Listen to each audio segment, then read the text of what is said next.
খেতে কিন্তু ভীষণ ভালো লাগে আর ভীষণ টেস্টিও হয়। এটা কিন্তু বাড়িতে বানালে আপনারা যদি বলে না দেন কেউ কিন্তু ধরতে পারবে না বাড়িতে বানানো। যদি ঠিকঠাক প্রসেস মেনটেন করে আপনারা বানান একদম কিন্তু রেস্টুরেন্ট একটা ফিল আসবে।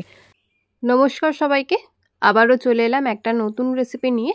সবাইকে চ্যানেলে ওয়েলকাম জানিয়ে একটা নতুন রেসিপি শুরু করছি। তো আজকে আমি বানাচ্ছি একদম একটা চাইনিজ প্লেট, সেটা হচ্ছে চিলি প্রন।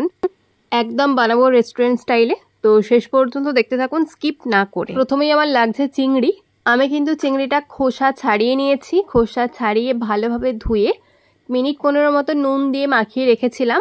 তারপর একটা বাটিতে নিয়ে তাতে দিয়ে দিলাম হাফ চামচ মতো ভিনিগার, 1 চামচ আদা রসুন বাটা, মানে দুটো মিশিয়ে কিন্তু 1 চামচ, সঙ্গে দিচ্ছি হাফ চামচ মতো সয়া সস। এরপর দেব শেজওয়ান সস, সেটাও হাফ চামচ মতো। হাফ চামচ মানে 1 চামচের থেকে একটু কম, হাফ চামচের থেকে বেশি, ধরুন 1 চামচ মতোই দিয়ে দিলাম শেজওয়ান সস। এরপর সমস্ত কিছু একসঙ্গে ভালো করে মিশিয়ে নিতে হবে। এখন কিন্তু আমি আর নুন দেব না, যেহেতু আমি নুন মাখিয়ে রেখেছি, আর তারপরেতে সয়া সস আর শেজওয়ান সসেতে নুন থাকে, তো সেই জন্য আর আলাদা করে নুন আমি দিলাম না এখন। এরপর এটাকে মাখিয়ে রেখে দেব প্রায় আধ ঘন্টা থেকে 40 মিনিট মতো। যতক্ষণ রাখতে পারবেন ততটাই কিন্তু টেস্ট ভালো হবে। তো ওটা সাইডে সরিয়ে রেখেছি। এরপর একটা মানে কিমা বানাতে হবে আদা রসুনের। তো আমি একটা চপার নিয়ে নিয়েছি, তাতে চপ করে নেব আদা রসুনটা খুব ভালো মতো। এতে কিন্তু কিমাটা বানানো যায়, তো খুব মিহি কিমা হয়ে যাবে খুব সহজে। এটাতে ছুরি বা বটি দিয়ে কাটার কোনো দরকার নেই, খুব সুন্দরভাবে এটাতে বানানো যায়। তো আমি এতেই করে নিচ্ছি কিমাটা।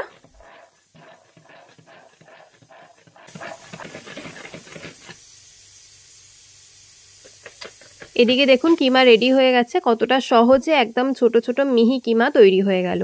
খুব কম সময়ে খুব সহজে এটা বানানো যায় কিমাটা। এরপর লাগছে পেঁয়াজ। যেহেতু চিলি প্রন, পেঁয়াজ তো লাগবেই।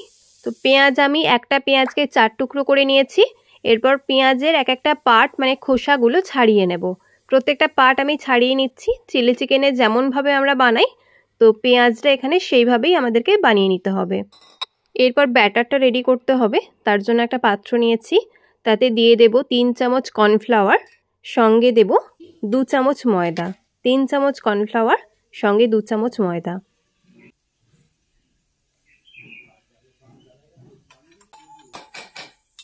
ময়দা আর কর্নফ্লাওয়ার নিয়ে নিয়েছি। এতে দেব একটা ডিম। ডিমটা দিয়ে প্রথমে ময়দা আর কর্নফ্লাওয়ারটা ডিমের সাথে ভালোভাবে মিশিয়ে নেব। স্বাদ অনুযায়ী নুন তো দিতেই হবে, আর দিয়ে দিচ্ছি একটু গোলমরিচের গুঁড়ো। খুব ভালো একটা ফ্লেভার আসে গোলমরিচের জন্য। তো গোলমরিচের সঙ্গে মানে ডিমটা কর্নফ্লাওয়ার আর ময়দার সঙ্গে ভালোভাবে মিশিয়ে নিতে হবে প্রথমে। তারপর অল্প অল্প করে জল দিয়ে ব্যাটারটা বানাবো। নর্মাল টেম্পারেচারে রাখা জলই দিচ্ছি, গরম বা ঠান্ডা কোনোটাই নয়। অল্প অল্প করে জল দিয়ে ব্যাটারটা বানিয়ে নেব। ব্যাটারটা একটু পাতলা হয়ে গেছে, তার জন্য আমি 1 চামচ কর্নফ্লাওয়ার আর 1 চামচের থেকে একটু কম ময়দা মিশিয়ে নিলাম আবারও। জলটা দেওয়ার সময় একটু বেশি জল পড়ে গেছিলো, তো সেই জন্য একটু পাতলা হয়ে গেছে। তো অসুবিধা কিছু নেই, চিংড়ি মাছ যেহেতু আমার কাছে অনেকটাই রয়েছে, তো সেই জন্য এটা লেগেও যাবে। তো দেখুন আমি এরকম একটা ব্যাটার বানিয়েছি, খুব বেশি ঘন বা পাতলা হবে না। তো বোঝার জন্য আমি দেখিয়ে দিচ্ছি কীভাবে বুঝবেন। তো একটা আঙুল ভালোভাবে ডুবিয়ে নেবেন, ডুবিয়ে একটু রাখবেন, দেখবেন ও মানে আঙুলের উপরে একটা সাদা লেয়ার থেকে যাচ্ছে।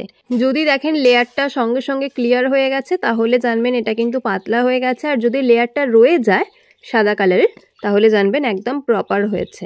আর দেখুন এদিকে কিন্তু তেল বসিয়ে তেলটা গরমও হয়ে গেছে। এরপর এক একটা করে চিংড়ি মাছ মানে ম্যারিনেট করা চিংড়িগুলোকে নিয়ে ওই যে ব্যাটারে ডুবিয়ে তেলেতে ভেজে নিতে হবে।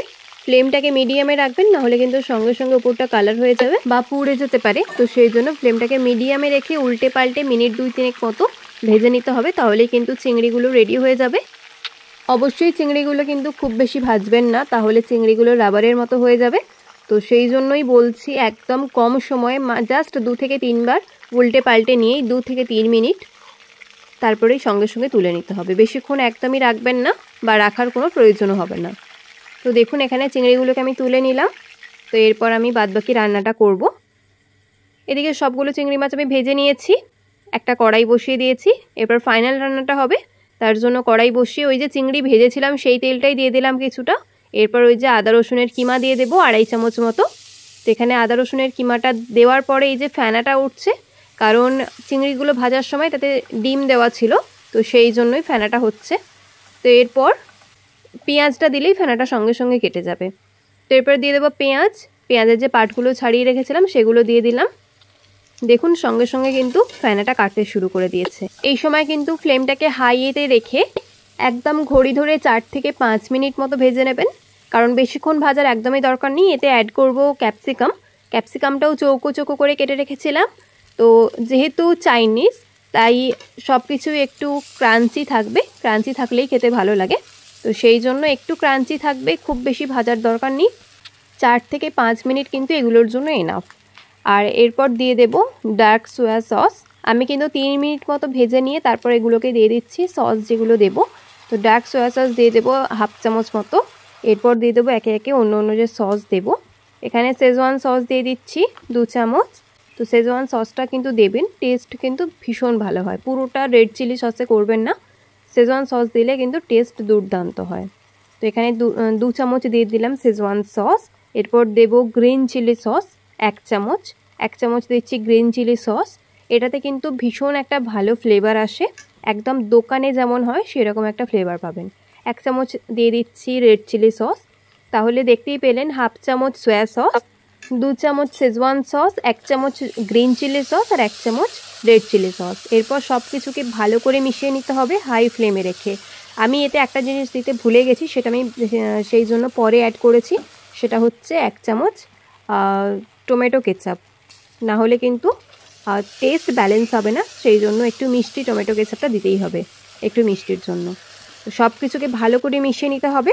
মিশিয়ে যখন দেখবেন যে সসের কাঁচা গন্ধগুলো চলে গেছে আর খুব সুন্দরভাবে সব কিছু মিশে গেছে, তখন দিয়ে দেব ভেজে রাখা চিংড়িগুলো দিয়ে দিলাম। দিয়ে একদম হাই ফ্লেমে আরও 4 মিনিট মতো এটাকে রান্না করব, হাই ফ্লেমেই রাখবো, না হলে কিন্তু চিংড়িগুলো একদম রাবার হয়ে যাবে। তো হাই ফ্লেমে রেখে আরও 4 মিনিট মতো এটাকে নাড়িয়ে চাড়িয়ে নেব, মানে মিশিয়ে নেব।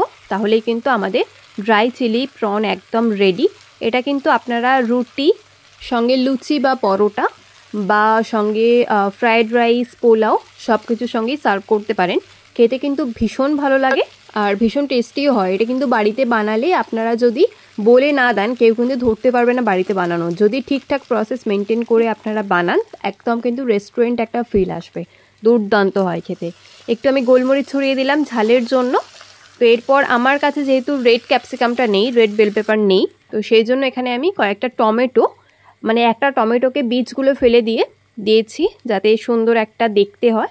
এটা কিন্তু আমি শুধু দেখতে সুন্দর হওয়ার জন্যই দিয়েছি। সঙ্গে একটু কাঁচা লঙ্কা কুচিও দিয়ে দিলাম। দিয়ে ভালো করে মিশিয়ে নিচ্ছি। টমেটো দেওয়ার পর কিন্তু একদম বেশিক্ষণ রান্না করবেন না, তাহলে টমেটো থেকে জল ছেড়ে দিতে পারে। তো সেই জন্য টমেটো দেওয়ার পর হাই ফ্লেমে 1 মিনিট নাড়িয়ে চাড়িয়ে নিয়ে সঙ্গে সঙ্গে ফ্লেমটা বন্ধ করে চাপা দিয়ে 2 মিনিট রেখে দেবো, তারপর এটাকে সার্ভ করে দেবো। খেতে কিন্তু ভীষণ ভালো হয়। তো দেখে নিশ্চয়ই বুঝতে পারছেন দেখতে কতটা সুন্দর হয়েছে, ঠিক খেতেও কিন্তু ততটাই টেস্টি হয়েছিল। তাহলে দেখতেই পেলেন ভীষণ সহজে বানানো যায় এরকম ড্রাই চিলি চিকেন। তো রেস্টুরেন্ট থেকে কিনে খাওয়ার দরকার নেই, বাড়িতেই বানিয়ে ফেলুন ড্রাই চিলি চিকেন, ভীষণ টেস্টি হয়। তাহলে এরকম নতুন নতুন রেসিপি পাওয়ার জন্য চ্যানেলটা অবশ্যই সাবস্ক্রাইব করবেন, আর যারা ফেসবুক থেকে দেখছেন পেজটা ফলো করে রাখবেন। আর সঙ্গে কমেন্ট আর লাইক করতে একদম ভুলবেন না। কেমন লাগলো অবশ্যই জানাবেন। আমি কিন্তু একটা প্লেটে সার্ভ করে দিয়েছি, দেখুন কতটা সুন্দর দেখতে লাগছে, দারুণ খেতে হয়েছিল কিন্তু এটা। আর যারা চিংড়ি খেতে পছন্দ করেন তাদের তো এটা দেখে লোভ লাগতে বাধ্য, লোভ লাগবেই। ঝটপট বানিয়ে ফেলুন, বানিয়ে আমাকে কমেন্ট করে জানান কেমন লাগলো আপনাদের। আজকের মতো এখানেই শেষ করছি, আবার দেখাবে অন্য কোনো রেসিপির সঙ্গে। ভালো থাকবেন, সুস্থ থাকবেন। আজকের মতো টাটা।